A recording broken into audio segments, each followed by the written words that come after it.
Hello guys, நான் உங்கள் பேசுகிறேன். நம்ம ஒரு எடிட்டை பற்றி தான் பார்க்க போகிறோம். என்னடா இவன் ஃபிட்னஸுக்குள்ளே இருந்தான், இப்போ என்ன எடிட்டுக்குள்ளே வந்திருக்கான்னு பார்க்காதீங்க. ஒரு ஆசையாக இருந்துச்சு, அதனால் போட போகிறோம். சரி பாருங்க.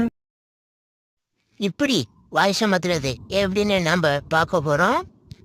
சரி வாங்க தெரிஞ்சுக்கலாம் நண்பர்களே. ஃபஸ்ட்டு நம்ம டர்போ விபிஎன் ஆன் பண்ணியிருக்கோம்னு பார்ப்போம். ஆன் பண்ணியிருக்கோம். சரி வாங்க கேப்கட்டுக்குள்ளே போகலாம். அதுக்கப்புறம் ஆடியோவை ஃபஸ்ட்டு ஆட் பண்ணிக்கிங்க. நான் ஆடியோவை ஆட் பண்ணிக்கிறேன், இருங்க. அதுக்கப்புறம் வாய்ஸ் ஆடியோவை தொட்டுட்டு வாய்ஸ் கரெக்டஸ்ன்னு இருக்கும், அதை தொட்டுட்டு அதுக்கப்புறம் ட்ரிக்ஸ்டர்னு ஒரு ஆப்ஷன் இருக்கும், அதை தொட்டோம்னா கொஞ்ச நேரம் லோட் ஆகும். அதுக்கப்புறம் லோட் ஆக தவிர வந்துடும். அதுக்கப்புறம் நீங்கள் போட்டு பார்த்தீங்கன்னா அது ஒரு இதாயிரும்.